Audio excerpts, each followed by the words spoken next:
Hello, मैं हूँ अफाफ अंसारी और आज हम बैठे हैं इंडियन ड्राई क्लीनिंग कंपनी की शॉप में।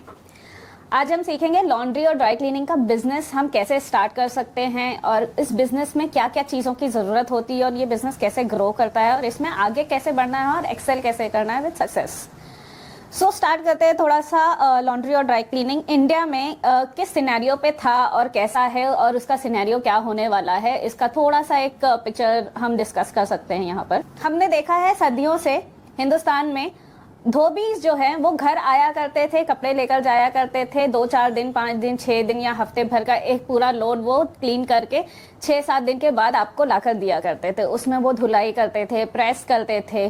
कई बार ऐसा होता था कि कपड़े खो जाते थे, दाग निकलते नहीं थे एंड बहुत सारे over the period of time बहुत सारे प्रॉब्लम्स टेक्सटाइल और फैशन को लेके आने लग गए। जैसे जैसे हमारा फैशन जो है वो डेवलप होने लगा, फैशन केयर का एक जो सेगमेंट था वो भी डेवलप होने लगा बिकॉज नीड वहां पर। धोबियों के बाद छोटी छोटी दुकानें हमने देखा है, हमारे बचपनों में भी देखा है कि एक मोहल्ले के किसी किनारे या किसी मार्केट में एक छोटी सी ड्राई क्लीनर की शॉप रहती थी जिसके यहाँ बहुत सारी साड़ियाँ, लहंगे, कुर्ता, शेरवानीज ये सब अक्सर दिखाई देते थे हमें, जिसमें बहुत ही डेलिकेट केयर की ज़रूरत होती थी। फिर उसके बाद हमने देखा कि और फैशन जो है वो डेवलप हुआ, फैशन टेक्सटाइल डेवलप हुआ, वेरेबल्स नॉन वेरेबल्स आइटम्स में अलग अलग टेक्नोलॉजीज आ गई, डेवलपमेंट्स हो गए जिसमें फैब्रिक, डाई, एम्बलिश्ड, नॉन एम्बलिश्ड, एम्ब्रॉयडरीज, बहुत सारी चीज़ें, ऑर्गेनिक नॉन ऑर्गेनिक चीज़ों का जो है एक मिक्सचर आने लग गया हमारे फैशन में। और इसकी वजह से फैशन का केयर करना थोड़ा ज़्यादा डेलिकेट, कॉम्प्लिकेटेड हो गया। उसके बाद एक दौर आया जहां पर हमने देखा कि हर एक व्यक्ति हमारी सोसाइटी में जो है वो सेल्फ डिपेंडेंट बन गया है, अर्निंग बन गया है और हम सब की लाइफ इतनी ज़्यादा तेज़ हो गई कि हमारे पास ये फैशन केयर का टाइम नहीं रहने लगा। आज के दौर में अगर हम देखते हैं तो हर हाउस होल्ड में हस्बैंड वाइफ या जो सीनियर सिटीजन्स रहते हैं जैसे मम्मी पापाज हैं जो रिटायरमेंट नहीं लिए हैं या रिटायरमेंट ले भी लिए तो they are also working with something, कहीं ना कहीं उन्होंने अपने आप को एंगेज कर रखा है, जिसकी वजह से लॉन्ड्री जैसा अनप्रोडक्टिव वर्क जो है कोई नहीं करना चाहता है। एंड इसी वजह से आज हम देख रहे हैं इंडिया की लॉन्ड्री इंडस्ट्री जो है वो बूम पे है, बहुत बड़ा मार्केट बन गया है। Not only the residential laundry but also the commercial laundry, ये सब कुछ मिलाएंगे तो it's more than $20 billion industry. अगर हम सिर्फ इंडिया की बात कर रहे हैं और ग्लोबल की बात करेंगे तो it's more than $2000 billion industry. बहुत बड़ी इंडस्ट्री है जिसमें बहुत कुछ इन्वॉल्व है जो हम आगे देखेंगे इसी सेगमेंट में। नेक्स्ट सेगमेंट में हम देखेंगे कि क्या डिफरेंस है लॉन्ड्री, ड्राई क्लीनिंग और वेट क्लीनिंग के बीच में। लॉन्ड्री एक ऐसा शब्द है जिसके अंदर ड्राई क्लीनिंग, वेट क्लीनिंग या अदर टेक्सटाइल क्लीनिंग प्रोसेसेस भी कवर्ड हो जाते हैं। लॉन्ड्री का मतलब ही होता है कि कपड़ों की केयर करना, धुलाई करना या क्लीनिंग करना। अब जब हम बात करते हैं कि वॉशिंग की, वेट क्लीनिंग की, तो इसमें मोस्टली डिटर्जेंट, सर्फेक्टेंट्स और पानी का इस्तेमाल किया जाता है। वेट क्लीनिंग इन इटसेल्फ एक एडवांस्ड क्लीनिंग टेक्नोलॉजी है जो लॉन्ड्री से ऊपर है और ड्राई क्लीनिंग के इक्विवेलेंट होता है। इसमें हम बहुत ही एडवांस्ड क्लीनिंग एजेंट्स यूज करते हैं। ये सर्फेक्टेंट्स भी हो सकते हैं, डिटर्जेंट्स भी हो सकते हैं, अदर सॉल्वेंट बेस्ड या एंजाइम बेस्ड प्रोडक्ट्स भी हो सकते हैं।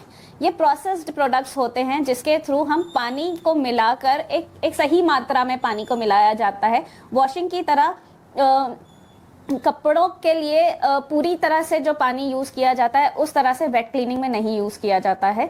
तो वेट क्लीनिंग जो होता है एडवांस्ड फॉर्म ऑफ लॉन्ड्री होता है, इसमें हम एक लिमिटेड मात्रा में, एक प्रिस्क्राइब्ड मात्रा में ही पानी का इस्तेमाल करते हैं along with the other cleaning agents. And इससे जो हमारी क्वालिटी निकल के आती है वो कपड़ों को एक लॉन्ग लाइफ भी देती है, शाइन भी देती है, अच्छी बेटर क्लीनिंग भी देती है और एलर्जी फ्री भी रखती है।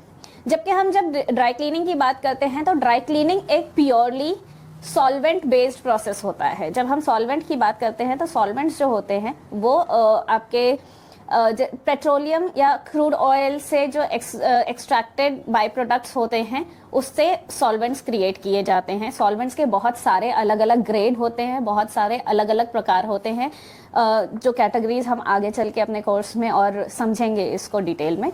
बट ड्राई क्लीनिंग की जब हम बात करते हैं तो ड्राई क्लीनिंग बहुत ही प्योरली विदाउट वाटर किया जाने वाला सॉल्वेंट बेस्ड प्रोसेस होता है।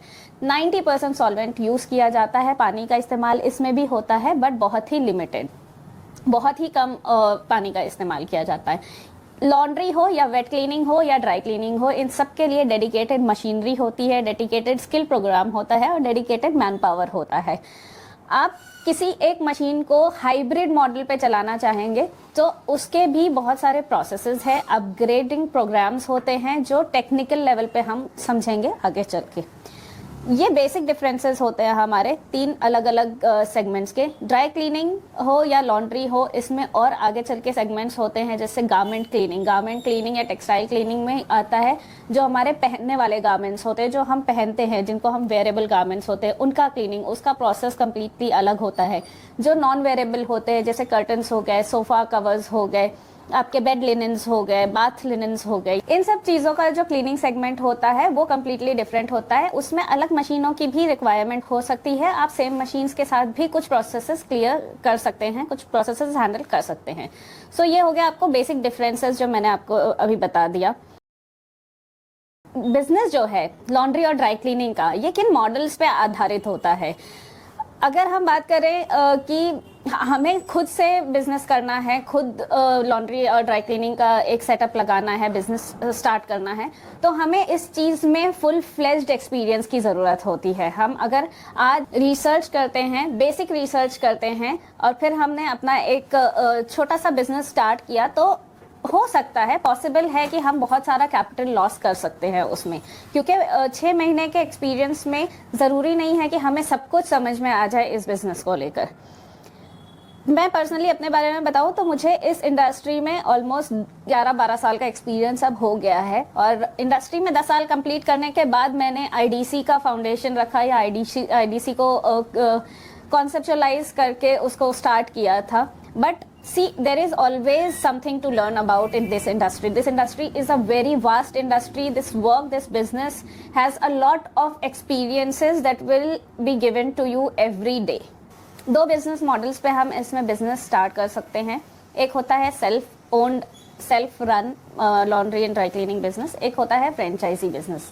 अगर आप इस इंडस्ट्री में नए हो तो आपके लिए प्रेफरेबल होगा या हम रेकमेंड यही करेंगे कि आप पहले कुछ सालों के लिए एक फ्रेंचाइजी बिजनेस के साथ में जुड़कर अपना बिजनेस जो है माइक्रोप्रेन्योरशिप या एंटरप्रेन्योरशिप की जो जर्नी है वो स्टार्ट करो। इससे ये होगा कि आपके ऊपर आने वाले बहुत सारे लोड्स या आपको ना समझने वाले बहुत सारे काम जो होते हैं, जैसे कंप्लायंसेस हो गया, लाइसेंसिंग हो गया, आपका प्रोसेस हो गया, एसओपीज हो गया, पॉलिसीज हो गया, इसके अलावा आपके प्रोग्राम्स हो गए, मशीन्स हो गए, सिलेक्शन ऑफ इक्विपमेंट हो गया, मैन पावर हो गया, supply of trained and skilled man power, ये सारी चीज़ें आपका जो ब्रांड है वो हैंडल करेगा। मीनवाइल आप जब तक उनके फ्रेंचाइजी हो, आप more about the business, you will be learning more about the business by being a franchisee then rather than handling your self own business. Self own business में आपको वक्त भी बहुत ज़्यादा लगेगा इससे सीखने के लिए, और उसके साथ साथ जब आपके ऊपर रिस्क आने शुरू हो जाते हैं तो चीज़ें वहाँ पर टूटने लगती है। बट अगर आपके पास अच्छा कैपिटल है, आप अच्छी जगह से लर्निंग ले रहे हैं और अच्छा रिसर्च वर्क कर रहे हैं, तो आप खुद का भी बिजनेस एक अच्छे फाउंडेशन पे स्टार्ट कर सकते हैं।